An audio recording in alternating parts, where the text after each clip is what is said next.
इस्लाम के उन्वान को, नाम को और कुरान को और तालीमात को जब मिटाने की कोशिशें नाकाम हो गईं, अब अगर आप इस दौर में देखेंगे तो अब मफहूम बदलने की कोशिश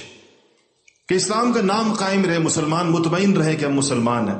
किसी मुसलमान से यह मुतालबा नहीं है कि तुम अपना नाम बदल दो, अबू बकर, उमर, उस्मान की बजाय अपने आप को डेविड या जॉन्स या किम या इस तरह के नाम रखो। यह भी नहीं कहा जा रहा कि तुम कुरान शरीफ अपने घरों से निकाल कर इंजील या तौरात के मसाहिफ अपने घरों के अंदर ले आओ। अब जो बातिल का सबसे बड़ा हथियार है, जिसके अंदर वो इंतहाई कामयाब है मुसलमान दुनिया के अंदर, वो ये कि मुसलमान नाम के मुसलमान रहें, उन्वान भी ये रहे, मंसूब भी रहे इस्लाम की तरफ, नाम भी इनके मुसलमानों के रहें, इनके घरों में कुरान भी रहे, इनके घरों में हदीसी किताबें भी रहें, लेकिन मफाहीम बदल दिए जाए, नए मफहूम। ये वो तहरीफ मानवी है जो जहां से इन पिछली उम्मतों के अंदर भी उन्होंने शुरू की थी, जहां से